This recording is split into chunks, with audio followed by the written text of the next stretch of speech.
We will explain context and significance at the end. Those who wish to come along may understand why it is that we are transmitting this today. A channeling from Yeshua ben Yeshua, originally dictated 5/14/13. I want to talk to my friend Jesus, please. Yeshua ben Yeshua.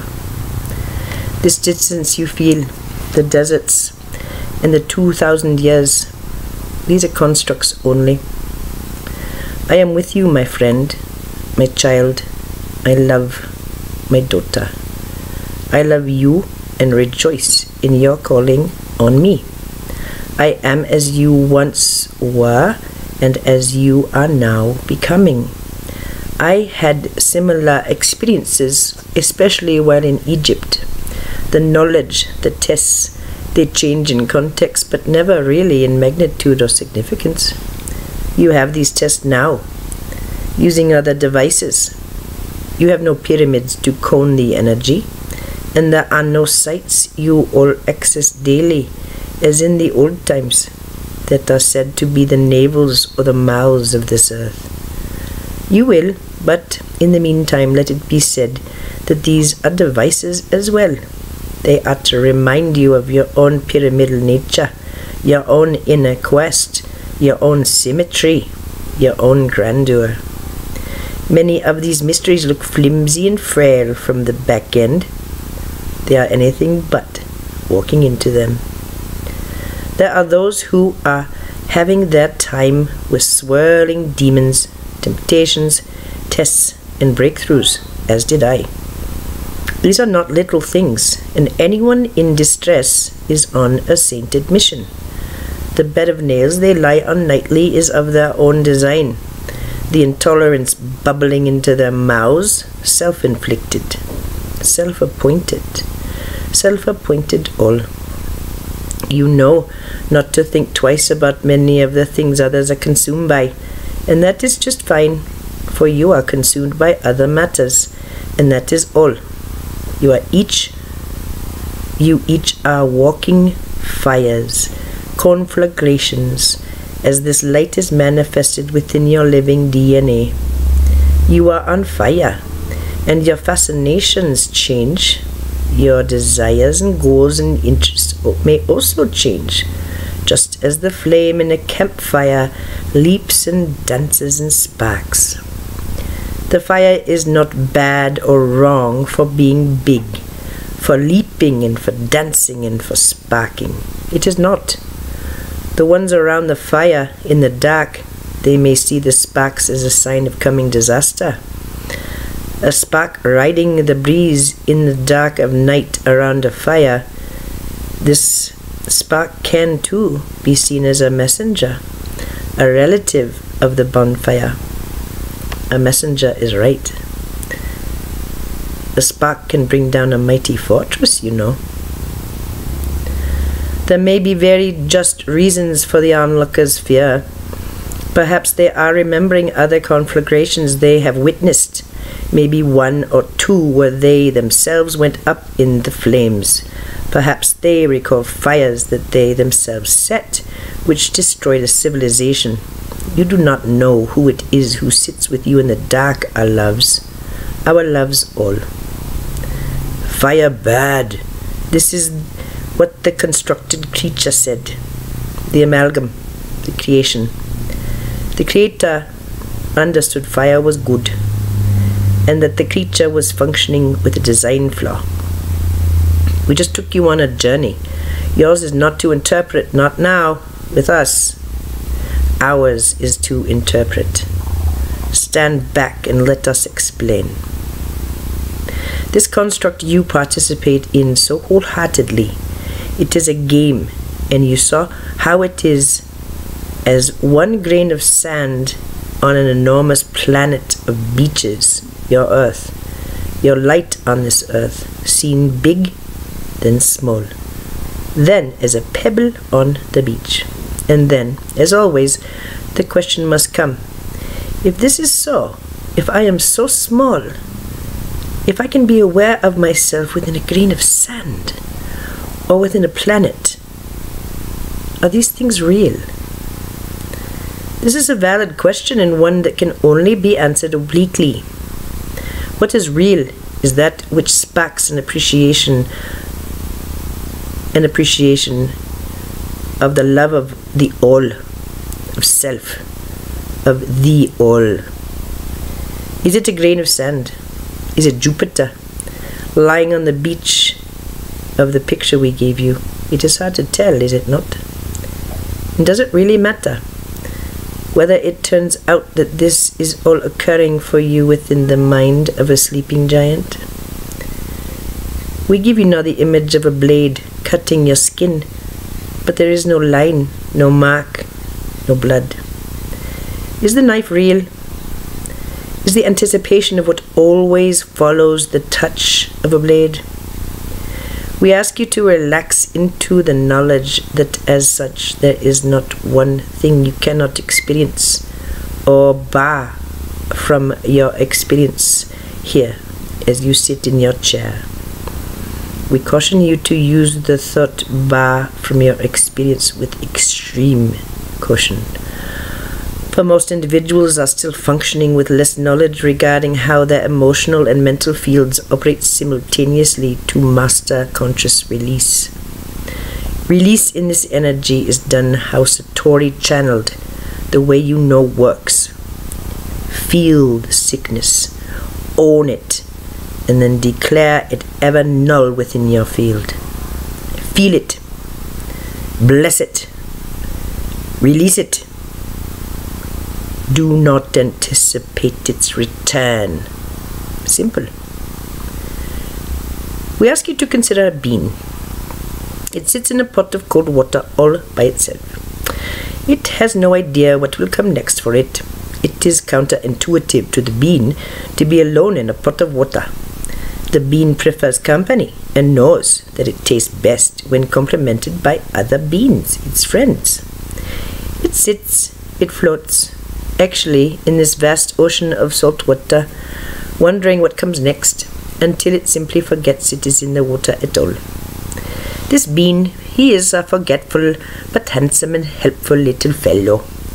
He floats, and once in a while now it comes to him that there probably is something more to this thing than floating alone in fluid.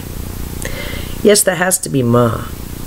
But then the imperative falls away, and the fluid reminds him of a motion he rather enjoys feeling. So he quiets, steadies, and becomes one with the water again.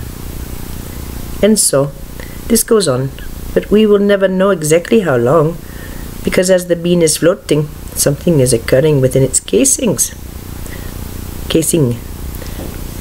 Unknown to anyone but the hand that placed our friend in the water, this bean was placed in water not to boil, but to germinate. It forgot, in its suspension, what purpose it could possibly serve. It forgot its identity, forgot even it was a bean, and came to know itself as the water in which it floated, because the water turned out to be quite a pleasurable place to hover, to float, to ride suspended. We did not mention, dear one, that the lid went back on the pot as soon as the little bean went plop into the water. And now, here is the essence. Here is the now within this knowing. The seed was placed in water to change into something else. A seed, a bean, it has a purpose, and its purpose is to travel, rest, wait, and transform into something that will be a testament to the bean's creativity and stealth and absolute utter connection with divine mind. From seed to plant, a miracle. How was it done? Our bean, our seed, sat in that pot in the dark and drifted off. Thought good thoughts, did not fret, just allowed things to progress. It trusted the hand that placed it in the water. It trusted the water, and it even trusted the dark. One day, light came streaming in. Now, by this time, our little bean had gone a little stir-crazy and needed much love at first to adjust to the way things turned out being. The pot's lid came off. It wasn't a miraculous angel streaming the light of the spheres to that seedling, although it could have been, and in one sense it was. To that cold, wet sort of lonely bean, it really did feel like the heavens themselves had cracked open and given it a new purpose. But friend, it was its only purpose. It was a big purpose, and it came in steps. Do you see now? The lid came off because the farmer knew it was time for the seed, the bean, to go on to the next thing. Maybe this bean will be a little more delayed or advanced than the others the farmer has handled in the past. But all seeds, every last one of them, the farmer smiles as he mutters, as he chants, plucking his little beans out of his little covered pots. All beans will eventually germinate. Some need less dark, some need warmer water, some need music on in the background. But each bean will transform. Dear one, do you fancy that you are still in the pot? Sometimes it seems this way. Yes, we highly agree and are laughing gently with you as you realize the full height of this analogy.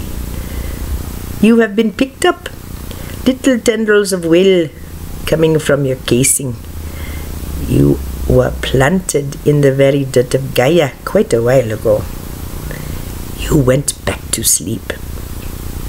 But your dreams, they have been fitful, and your sleep goes interrupted now, doesn't it? Does it not? Do you dream as you once were? Is it still pretty dark where you are from time to time? The earth is dark too when you are buried in it. The bean you are has been planted in the ground. Did you know that, dear one? You are already a sapling. We apologize for this, but the way it works is sometimes a little sudden. It appears to be sudden, we will say. This is an interesting phenomenon we wished you to know about. It explains critical mass, 100th strawberry/monkey phenomenon. These fields in which you glide, they have capacities, and much like a capacitor or a fuse, there is so much traffic these nodes will allow, and no more. This is not to do with deserving or merit. It is physics. When you reach the level of your capacitor, something has to happen. Mechanically, when too much power goes through a grid, there is a function which shuts the whole thing down, stops it, renders the machine null. This is not, of course, how bodies work, but it is an apt analogy for our purposes. We are inundating you, just inundating you with holy light. Yes, there are peaks and furrows, and times it is easier to rest, better times to feel energized. Within these great waves, certain behaviors are not only counterintuitive, they are highly uncomfortable. We hesitate to use your word, dangerous, and we do not wish to admonish caution, loved one. No. Just understand that as you are receiving these gifts, which you asked for just the night before, we are doing special deliveries now, that certain mood states and certain thoughts would not be readily available to you in the midst of these waves of light. It is no accident you were cancelled for work. Check with the others. Many of them had their clock stopped, and very odd happenings abound. You are correct to know that these massive changes were requested by your collective and have been stepped up phenomenally. You are in the middle of a wave. We take care of our own. Expect 2-card readings in the near future. You will make up your loss of income. No, hold no fear. Do not regress. Do not regress. We urge you and all your friends to hold the happy heart of a child in play. You are not to worry or fret, not to wonder where your next meal is coming from, or if you will be able to afford the trips you must take, that your heart tells you must be done. It is not a childlike attribute to get new information and then to cower. It is what you did as a child in front of angry, unpredictable, unstable grown-ups. It is a silly affectation and we urge you to drop it. It is new information. Stand tall and proud in the midst of it. If it resonates with your very being, own this information, live it, embody it. If there is no resonance, walk on. Glimpsing at it will not harm you. Judging it well. It is best to know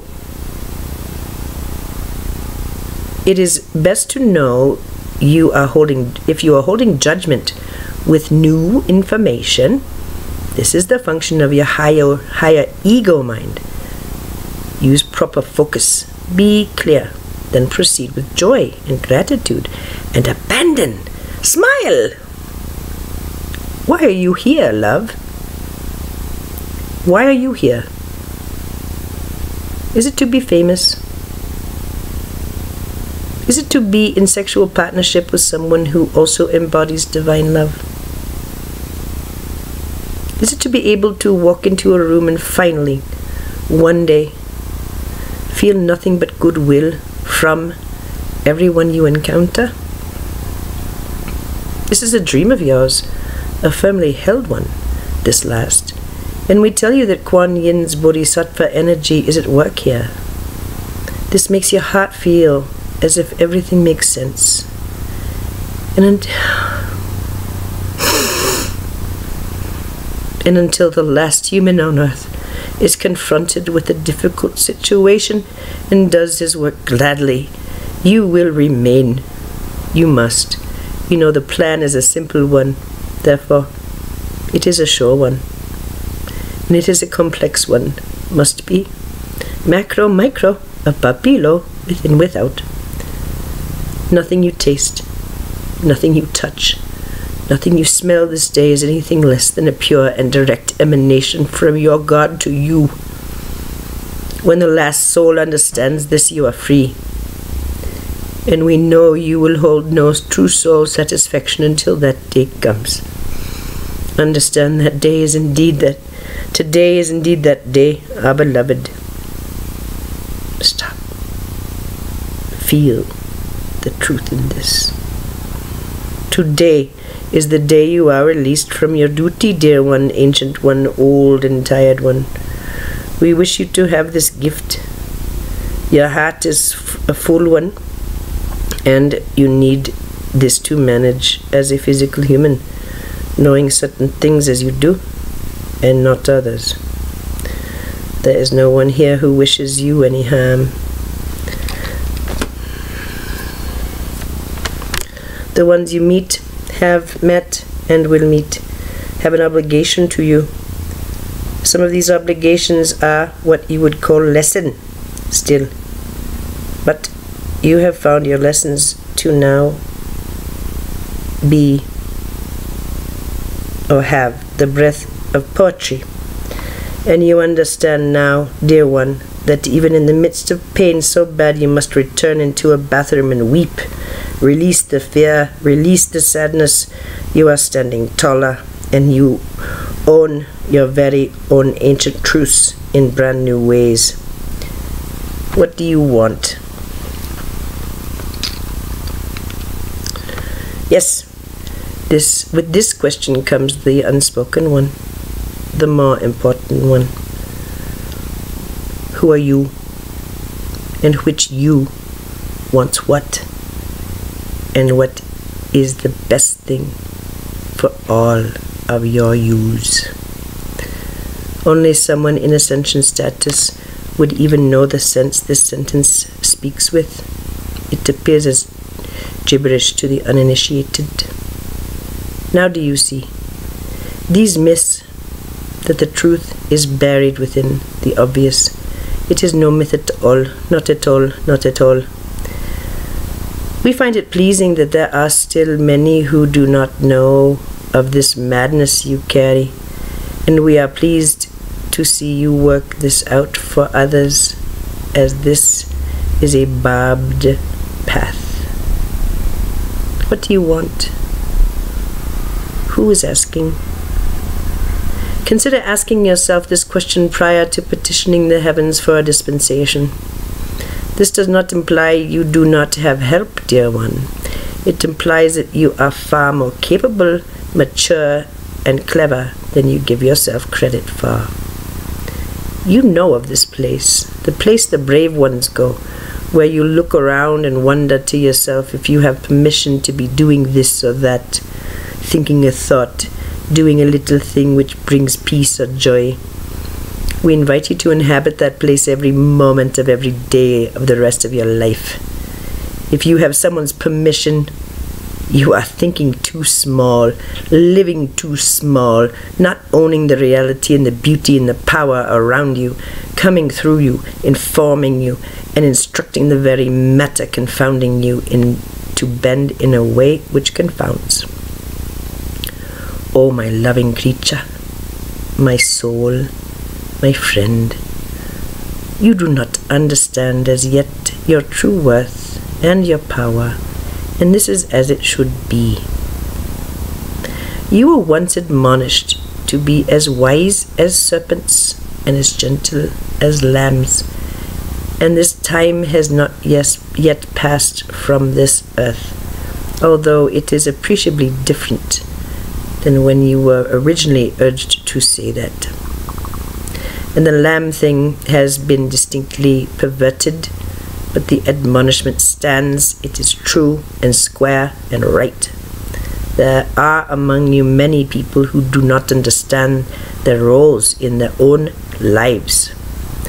This is not a bad thing and not a good thing. It is the nature of this reality, and the nature, the very fabric of your reality is changing. You can feel it.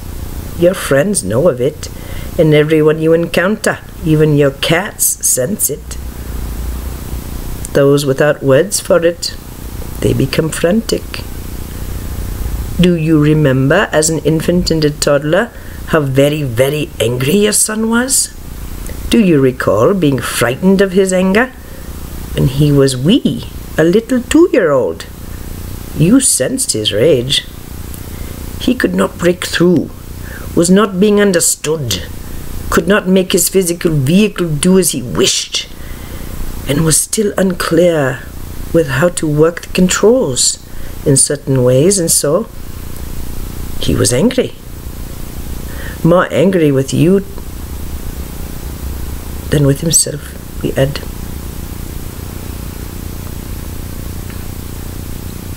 You were frightened that in his rage he would attempt to or succeed at harming himself and those around him. You were frightened for yourself. You can admit it, there is no shame here. He was showing you what it is like for those without words, demonstrating to you for this very time, for what is occurring now. There are no words. There is a library so huge that a physical area cannot contain it. It is multidimensional, available to you with just one thought. But everything you could possibly need to solve any problem, any conflict, any issue, it is all there, in the library, in your DNA, in your awareness. But if you do not know the language, if you do not believe that there is such a thing, then all you will hear is an increasingly alarming roar in your ears, and you will continue to feel the pressure build up in your heart chakra. Arrhythmia, high blood pressure, heart attack, your cardiac issues, these are symptoms of your egoic, your historic death. Layers upon layers of old misunderstandings, shed with an electrical discharge, nulled by love, by the energy of love. Do not think for 1 minute you are being worked on, that you are some broken car requiring skilled technicians to make viable. What a laughable thought. so mechanistic. There is truth to what is said, of course, and there are such things as cellular expert mechanics who, but your interface with them is a divine one, brother to brother, not healer and broken. Discard that thought for a time, it is an ugly one. We give you a gift. You deleted it because we told you not to publish it. You are seeing now that our thoughts do not stick as yours do. This is why you are compelled to write. We have gifted you with imagination and very little memory. This makes your writing a necessity for someone who must, under all circumstances, come to some peace, some quiet with new thoughts. This dispensation we gave you, which you now do not recall, so be it. It is yours. Like much of your life, it will be part of the weave now. It will present itself. You will stay greeting to your old friend this dispensation, and all will go on. Do you think we will forget about it if you do? With a light heart, laughing with you, arms around each other, we leave your field now to be a less conscious part of your day. Go out now and love. If you find you are not among others, love them anyway, and love yourself first. Remember a fat farmer vow.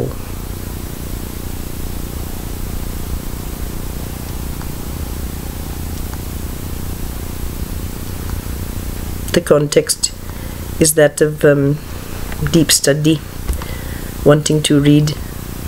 She told the Sam and Dave she was going to read this weekend. She did not say it was the Bible she was going to read, and we gave her many dreams and visions and physical experiences through the night, which was a relief to be alone, to run this energy. She woke up with the eyes going inside, closed eyes, wobble. We said simultaneously, oh, there's a wobble. Yes, of course there's a wobble. We are working now from molecular to cellular to tissue to consciousness, awareness, this change in energetic movement, being able to incorporate this two-sun thing. There's a passage she wants so much to read to you, and we are going to suspend that wish fulfillment for now. It is not necessary, given the beauty and the holiness of that transmission. We do wish to say that the reason we are able to come to you today is that she was given warning by the company that she had not paid her bill and she was up against the wall. And she had until Friday to cough up over $200 so she could continue transmission from her home to you, and has no idea how this will come to pass. So she said goodbye, and she was greatly defeated. You, I'm sure, felt the energy. Everything she feels is amplified, and there are some things we choose not to edit because it's just not physically very healthy to overcome her will of whatever she's having emotionally. There are times when we will present, perhaps, or we did present a bit modulated down, and this is because she was so down, and it's the blend, and we were attempting to work with her to identify the issues which remain so that there could be release, and there is release. So this issue was one of not being able to communicate, and it is very difficult for her, because her phone is slow without the internet, and she cannot hear transmissions, she cannot hear the recordings. There's too much skipping and it's painful. She doesn't like it. So she was ready to cloister. Funny that the internet is still up and the bill remains unpaid. As such, it makes good sense to celebrate this miracle by a verbal reading of that most profound and beautiful work in great love, thanksgiving, honor, and respect. We say namaste to you, which is for us, it says, I see you, I know you, I love you, thank you. Selah.